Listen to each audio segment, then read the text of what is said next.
Translation. The demigods prayed to Brahma, "Please look upon us mercifully, for we have fallen into a miserable condition. Because of the darkness, all our work has been suspended." Purport. Because of complete darkness throughout the universe, the regular activities and engagements of all the different planets were suspended. In the north and south poles of this planet, there are sometimes no divisions of day and night. Similarly, when the sunlight does not approach the different planets within the universe, there is no distinction between day and night. Satvam vidatsva shambhu mam tamasa lupta karmanam adabrudaya drisya apanam ahashikshitum. The demigods prayed to Brahma, "Please look upon us mercifully, for we have fallen into the miserable condition. Because of the darkness, all our work has been suspended."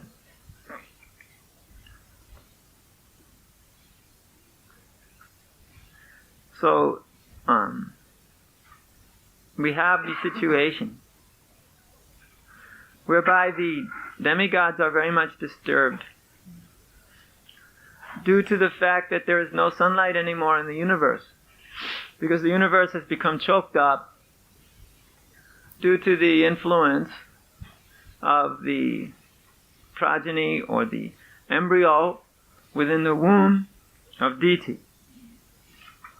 Now, to review, there are two generations or lines, genealogical succession, coming from Kashyapa. One is through Aditi and one is through Diti. The demigods have taken their birth in the line through Aditi. And the demoniac class also takes its birth through Diti. So we have Sura and Asura. They both are taking their birth from the same father, but the mother is different. Diti was not very qualified as Aditi, and therefore her pregnancy was producing a catastrophic effect within the universe. Darkness was settling in. Now, darkness in and of itself is something which goes on anyway. But when it's only darkness and nothing else, this is considered very demoniac. Just like here in these northern regions. You go a little higher and you'll find it's always dark. So when it's predominantly dark or always dark, this is considered to be demoniac. And similarly, when it's always light, because there's no rest. When Prabhupada himself was here, he said, this is very demoniac. All this light all the time. So, this out of balance this lack of balance between day and night are one of the symptoms of impiety, where day and night are not properly balanced. Now the darkness itself, simply darkness, this is not the fearful condition. The fearful condition is what has caused this darkness, what has caused all of the sunshine to be choked up. Because the demigods can also feel that choking. There is something coming in this universe, there is something in this universe which is so heavily demoniac that everybody is choking. And therefore, we cannot understand how to act, what to do, because there is this choking. So they are approaching Lord Brahma. Periodically, when there is great disturbance, the demigods approach Lord Brahma and ask him for some help. When they are asking him, he is accepting their request as representative of the Supreme Personality of Godhead. He is a guna avatar, qualitative incarnation. So, in some respects, he can act just like Krishna. After all, he is the one who has spoken the Vedas, having heard the transcendental breathing of Narayan in the form of the flute. He can speak the Vedas very nicely. He can give shelter to the demigods. He is the one from whom the planets are manifested. The living entities get their particular bodies. So Lord Brahma is actually quite expert at protecting and maintaining, or rather, shall we say, protecting and creating within this universe. So, when there's a great disturbing condition, it is Lord Brahma who can do something about that. Lord Brahma knows the art of offering protection to the souls within the universe. Now, this in and of itself is not the most important point. But what is an important point here is that the living entities, first of all, are in a very precarious position. And another important point is that they have to take shelter of some higher authority. And another important point is that that higher authority has to be competent to offer shelter. So there are three basic points. That the living entities are suffering within this universe and require some shelter is obvious. Nobody can argue that everything is going nicely. We don't need any higher shelter. There are so many songs continuously within this material world wherein they are proclaiming that shelter is required of this woman or this man. They always say, it's us together until death. All kinds of sentimental, useless statements are continuously being made, wherein they always actually bring out this point of shelter. Because people actually think about this, where to get some shelter. They are considering how to get shelter. They feel that shelter is an important part of their lives. So it is a fact that everyone must have shelter. But where to find it? You may try and find some sheltered position. Is the door shut down there? You may try to find some sheltered position in the material society, being sheltered by the government. But nowadays, no government can protect you. That's a fact. If someone wants to make war, no one can protect you.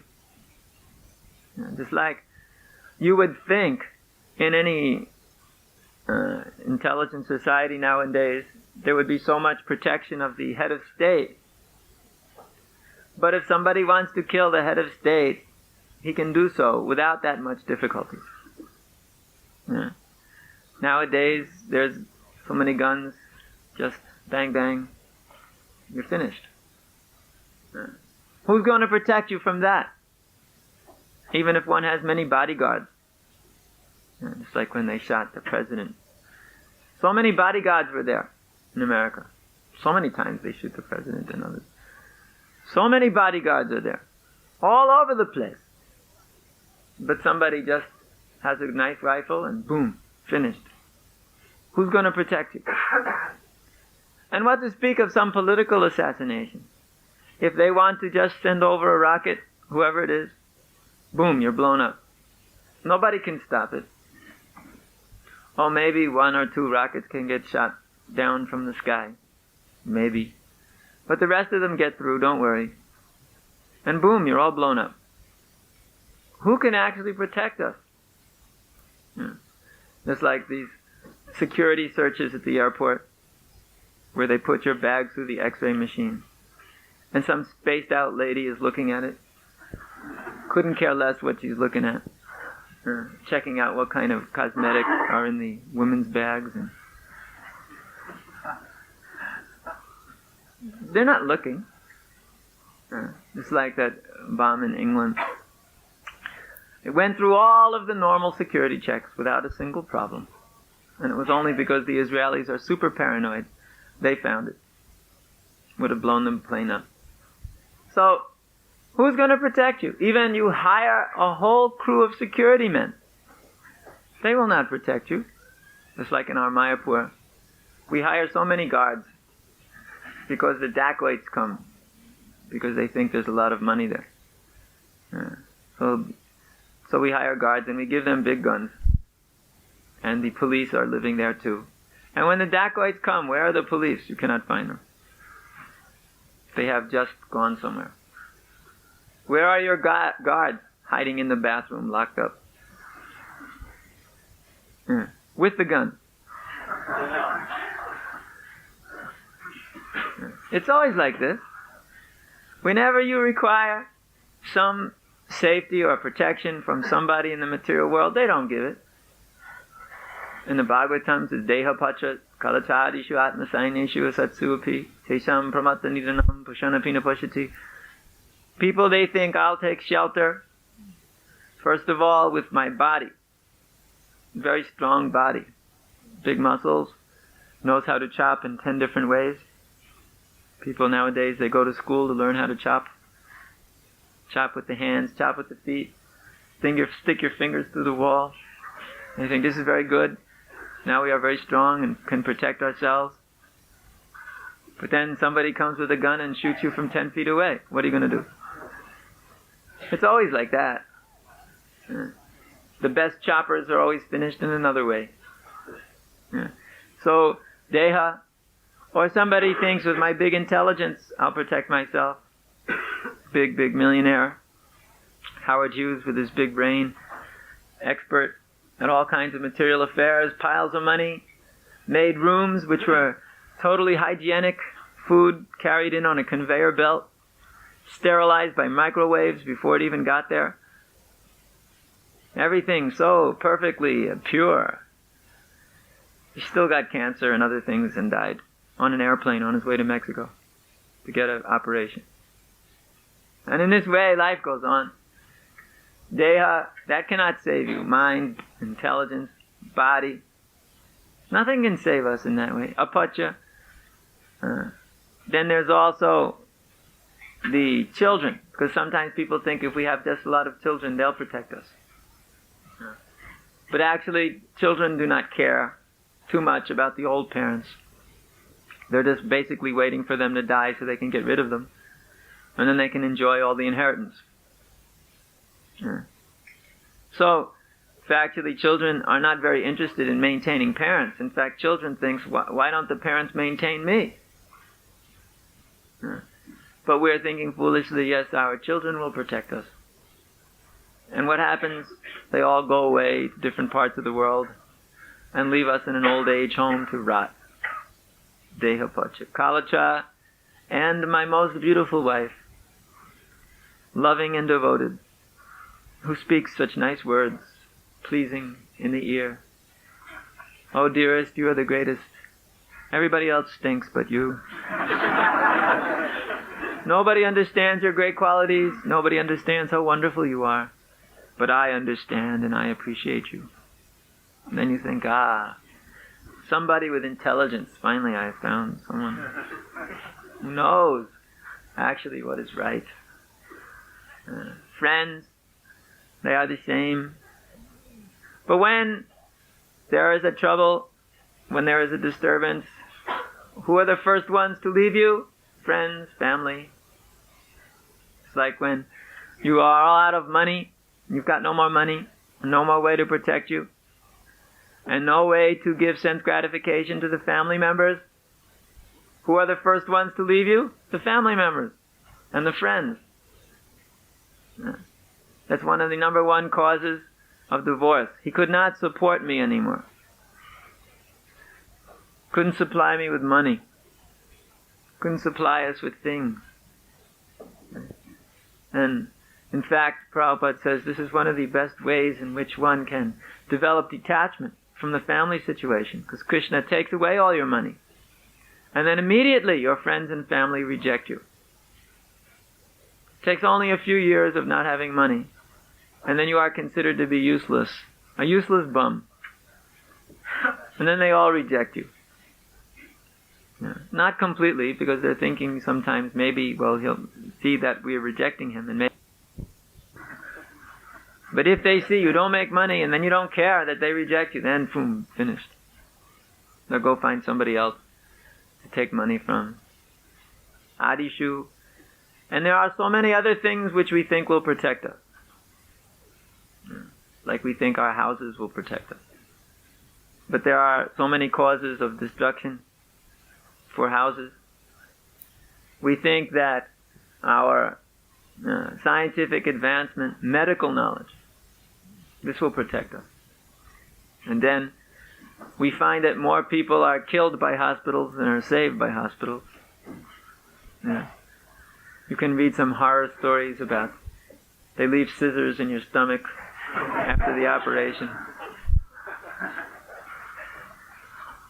Sometimes a doctor bloops from their fold of confidence, and then he starts telling all the real stories. Yeah. Somebody left a plastic glove inside someone's stomach. Because while they're doing your operation, they don't care about it. They're talking to the nurses and laughing and joking sometimes. I'm not fooling. So while they're making a joke, the glove slips into the stomach, and then they sew it back up again, and they're not even thinking about it. They don't even look. It's so common. They sew up stomachs all the time like this. There's a glove in your stomach. Then you wonder why you're dying. Then they take an X-ray and say, "My God, there's a glove in your stomach." One thinks that in the material world, everything will be so nice and protect us. Only a fool thinks there's any shelter in this material world. Yeah. It's called durashaya. Holes in the roof. Everything has got a very big defect. We do not find shelter in this material world. Everywhere there is defect. So for the materialist, his solution is to take a lot of intoxication and forget about it. To try to somehow or another forget about the fact that this material world is a terrible place. For the spiritualist, the solution is to find the proper place to take shelter. Sometimes people, by some previously acquired divine consciousness, know intrinsically there's something within them which just tells them that there must be a shelter somewhere, but not in this material platform. So then they start searching out where to actually get shelter. Then they find out that Krishna has supplied some representatives to give you shelter. And Krishna induces us to go to those persons, or he induces those persons to come to us just to allow us to take shelter of them. That's the meaning of Yasha Prasada Bhagavat Prasado, Yasha Prasada Nagati Katopi. By the mercy of the Supreme Personality of Godhead, we receive the shelter of one of Krishna's representatives. And by the shelter and by the mercy of that representative of Krishna, we receive the shelter and mercy of Krishna himself. So, to achieve the shelter of some authorized personality is actually the main business in spiritual life. Just like the demigods go to Brahma because for them, Brahma is the authorized personality. Krishna has designated Lord Brahma as the leader of the demigods.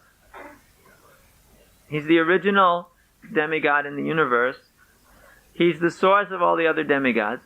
So Lord Brahma is the one to whom they go to receive shelter whenever things are too troublesome. But when it's too much even for Brahma, he goes to Lord Vishnu in the ocean of milk.